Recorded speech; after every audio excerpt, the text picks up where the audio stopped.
Storm Track 12 meteorologist Lesto with you on this Friday morning. Our coldest air mass that we've seen thus far this season affecting us today. And this is only Arctic shot number 1 of 2 that will be impacting us here over the next 3 or 4 days. However, this is the one that has the wind with it. The way we used to say, the wind cuts right through you out there.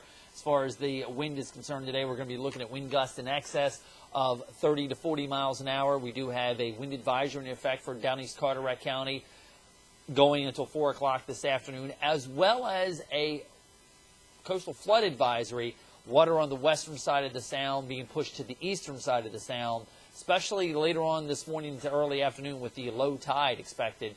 So as a result, we are going to be looking at probably lower than normal water levels on the west side of the sounds, creating 2 or 3 feet higher than normal on the eastern side of the sounds. Now, eventually all this will kind of even itself out.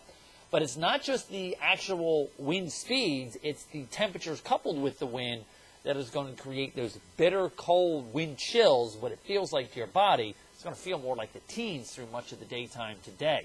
This is, again, Arctic number 1 of 2 surges that are going to eventually be headed our way by the time we hit this time next week. Very dry air in place. You'll notice the dew points are very low. In fact, it's one of those days where you kind of go across the carpet or scoot across the car seat and get that static electricity. That's because the atmosphere is so dry.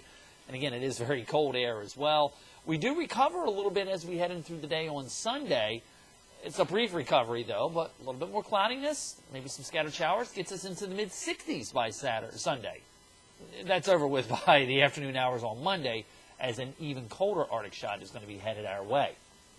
Take a look at our temperature trend. Boy, you can really tell when the front came through, can't you? Official daytime highs, as I thought yesterday, were going to occur right around midnight.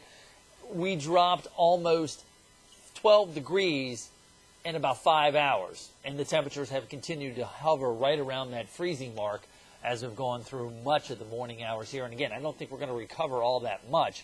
Coastal areas maybe into the mid-30s, but dress for the teens. That's what it's going to feel like. Now, overnight tonight, the high slides over us. Clear skies, light winds. We'll drop temperatures down into the teens. Probably Kenansville, Kinston, Greenville, mid-teens, like 12, 13, 14, 15 degree area. Even the beaches, I think we're going to make our way into the mid-20s.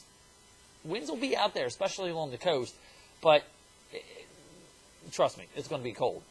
Still chilly tomorrow, about 10 degrees below normal. Definitely better than today, though. Some high-level clouds do start to work in the afternoon.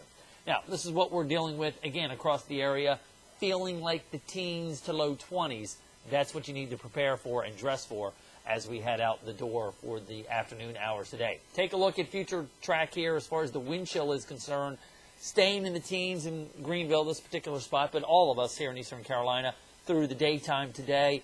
Again, not a whole lot of wind tonight, but just a little wind puts that chill into the air almost down to single digits by early tomorrow morning is what it's going to feel like to your body. And then even by the noontime hour tomorrow, still feeling like below freezing with the breeze that we're going to be having around.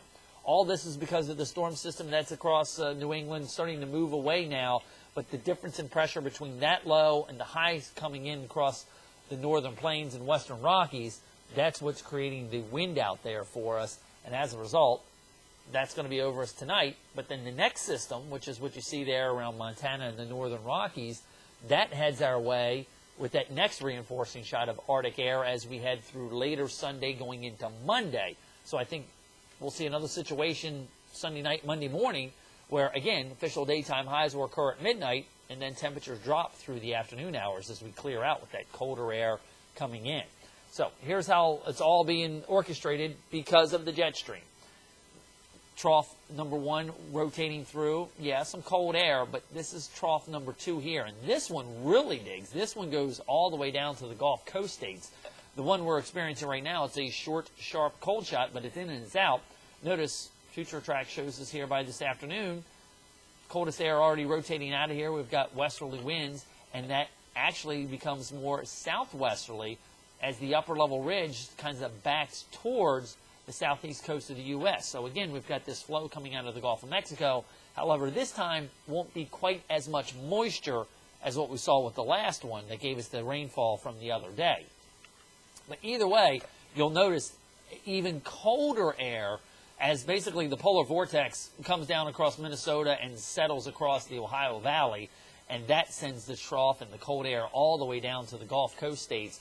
So you'll notice that this is going to be a definite, much colder air mass for early next week than what we've got in here for right now. This one is going to take a little bit while to get out of here as that polar vortex basically settles south of Hudson Bay and basically comes south of the lakes for early part of next week.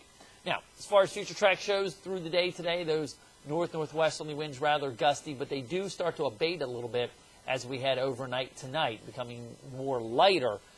Notice coastal sections, yeah, still going to see some wind, but at least inland areas, we lose that wind. Also, by the time we hit tomorrow, a little trough tries to develop off the southeast coast here, and as a result, we do see more cloudiness as we head through the day on Sunday, maybe some scattered showers around.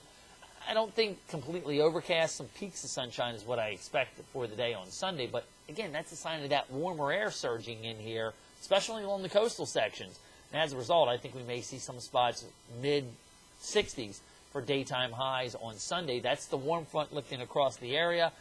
Again, it's a short-lived warm shot because by the afternoon hours on Monday, temperatures are already falling, and then we're seeing temperatures by Tuesday and Wednesday as cold, if not, I think, colder than we've got outside for the next 24 hours here. So, roller coaster of temperatures, I know.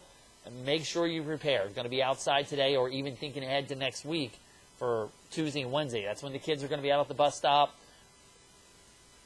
You need to get the winter gear. It's nothing to mess around with here. We're talking about potentially life-threatening situations, especially the air mass that's coming next week. Have yourself a good weekend. I'll talk to you on Monday. I'm Storm Track 12 meteorologist Les Still.